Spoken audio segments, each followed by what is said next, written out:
Hey everybody, what's going on? Dustin here with another video. And before we begin today's video, I want to give a massive thank you and a massive welcome to all my subscribers that are watching this. So today we are continuing on part 2 of the SS Normandy documentary series. I want to give a massive thank you to those that actually did watch and also like part 1. That was actually really a lot of work to do actually.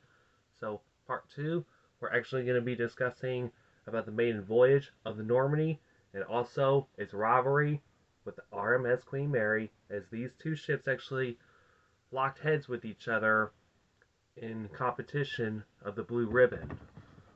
So I hope you guys enjoy this video, and as always, stay awesome.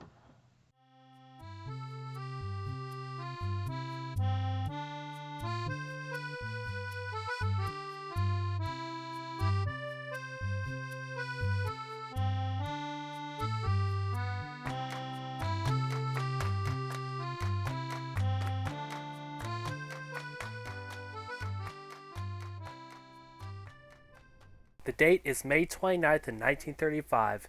It was Normandie's time to shine, as it was her maiden voyage. She departed from Le Havre as 50,000 people saw her off on what would be a record-breaking crossing under the command of this man, Captain Rene Pugnett.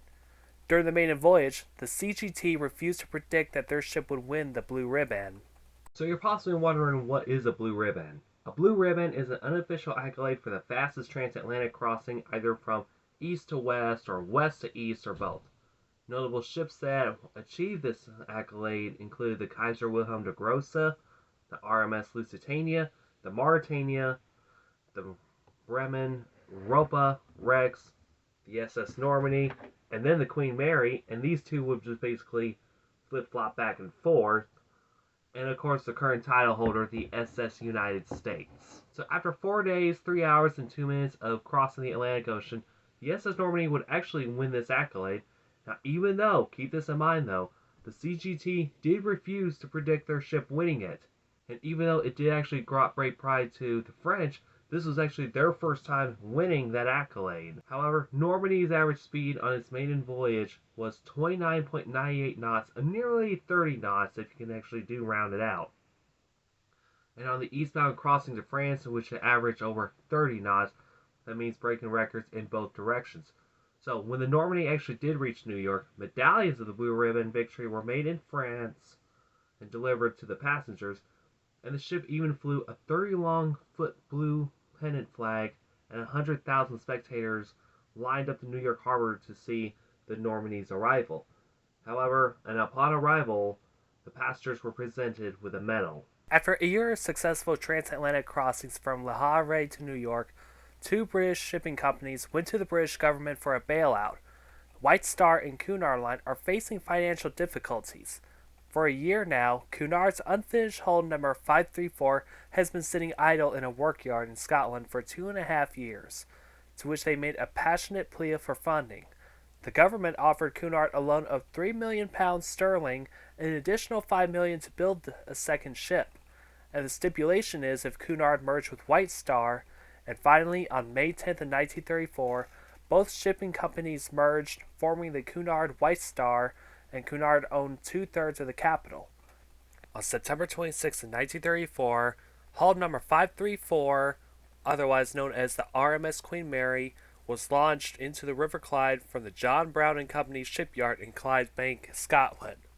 However, to help out cope with the size of the ship, the River Clyde had to be specifically deepened to cope with her size, and this was actually undertaken by engineer D. Allen Stevenson. And finally, on May 26, 1936, the newest ship from Cunard White Star Line is about to make her maiden voyage, thus locking heads with both the British and French shipping companies. In the summer of 1936, the recently converged Cunard White Star's RMS Queen Mary entered service.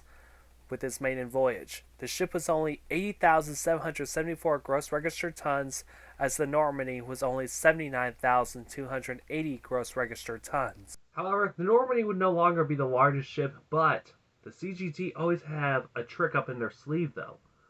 So they would increase the Normandy's size by let's say, additional of an enclosed tourist lounge on the aft boat deck, which is right around back here. And with other alterations, she would actually measure 83,423 gross registered tons, exceeding the Queen Mary's tonnage only by 2,000, and actually continue to be the world's largest ship in terms of overall measurements of gross registered tonnage and length, besting the RMS Queen Mary right here, to which it later entered service 3 weeks later on its maiden voyage from Southampton to New York. On June 22nd, 1936, a Blackbird Baffin with the serial number S5162 of A flight from RAF Gosport was flown by Lieutenant Guy Kennedy Horsey as he was doing torpedo dropping practice. However, his plane buzzed Normandie 2 kilometers or 1 nautical mile off a Ryde pier and collided with a derrick crane, which was actually transferring a motor car belonging to a member of Parliament named Arthur Evans onto a tug tender either named the Cowshot or Her Majesty. The plane crashed on board as she had sailed due to the tide, and the ship was 1 mile off of the pier near the Isle of Wight. However, the plane was carried to Havre, and a salvage team for the Royal Air Force managed to take the wreckage from the ship. Horsey was court-martialed and found guilty on 2 charges, but contemporary news actually did not mention the fate of Evans' car, even though it was wrecked in the crash. But to keep this in mind, though, this was not the Normandie's fault in any shape, way, or form. It's just a victim of unfortunate circumstances. And little I actually knew about this, later that same month, a week later, the Normandie actually did suffer another mishap, and while trying to dock in New York at ebb tide, the liner was swung by the wind so close to the West 48th Street Pier that her flying bridge struck a steel girder and was buckled back at some 15 feet. And thankfully, nobody was actually injured in both incidents whatsoever or killed. In August of 1936, the RMS Queen Mary captured the Blue Riband, averaging at 30.14 knots, and this would start a heated rivalry between the Normandie and the RMS Queen Mary, between both ships trading the Blue Riband back and forth. As the Normandie entered refit, her 3-bladed propellers were replaced with a set of 4-bladed propellers with structural modifications made to her lower aft sections. So let's actually put this into perspective. If you ever try drinking a cocktail in the aft upper deck of the Cafe Grill, you're only going to get half filled anyway, since the liner's vibrations will splash contents off of the top glass and all over the passengers. So these vibrations actually did plague a vessel in the past named the Lusitania, and it happened during her trials, and luckily it was not during her service anyway. But at least for the Lusitania's case, it was a good thing they actually did caught it, since the designers and the builders caught it before the ship even went out to the major ocean. Can you imagine trying to sail on the RMS Lusitania at the stern section and then having to hear the vibrations? Like, that would just be very, very uncomfortable. However, these modifications helped reduce the vibrations at speed. Then in July of 1937, she regained the title of the Blue Riband back.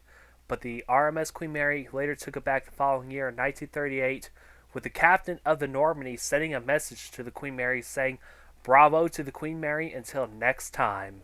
However, the Normandie actually even carried some distinguishable passengers, and this included authors Colette and Ernest Hemingway, wife of French President Albert Lebrun, songwriters Noel Coward and Irving Berlin, Hollywood celebrities such as Fred Astaire, Marlene Dietrich, sorry if I butchered that name, and even Walt Disney himself. And to be honest, I never knew Walt Disney actually sailed on the SS Normandie until I actually did look this up.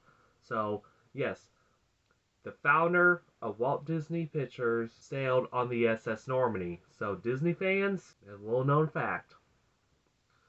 We have Douglas Fairbanks Jr., conductor Arturo Toscanini, sorry if I actually do butcher that name, and Jimmy Stewart himself, who starred in 80-plus movies. She actually even did carry the Von Trapp family, singers of The Sound of Music, from New York to Southampton in 1938, as the family went to Scandinavia for a tour before returning to the United States. And also, a known fact about the Normandie is that she was supposed to have a running mate named the SS Britannia, as the ship was actually rarely occupied at over 60% of her capacity, and her finances were such that she didn't require government subsidies every year. However, the ship actually never repaid any of its loans that made her construction possible. So, the CGT actually considered a sister ship, which is longer and larger, and there were actually two designs for the ship. So we have one that is very conservative and one that is very radical. The conservative design is basically a carbon copy of the Normandie, but with only two larger funnels, which would be right back here. And they would normally be like, I don't know where my two fingers are, or maybe, but who knows. So the radical design was actually made by Vladimir Yorkovich, who, don't forget, is the ship's designer, and was super streamlined with twin side-by-side funnels after the bridge. And apparently that conservative design did one. But however, it actually never entered service anyway. However, Normandie's 139th and final voyage was later completed on August 28th in 1939, and no one knew at the time it would be her last time, as the ship was mothballed by the CGT at Pier 88. The possible continued rivalry of the RMS Queen Mary and a proposed sister ship of the Normandie was quickly dashed on September 1st of 1939 when German forces invaded Poland, causing another massive global conflict in Europe. Alright, so I guess that's going to wrap up this timeline. So stay tuned for part 3 to where a major global event actually did kick off when the Germans invaded Poland on September 1st, 1939, causing another world war, and the fate and the future of the SS Normandy. So, anyway, I thank you guys for watching this video. Have a awesome day, and always stay awesome.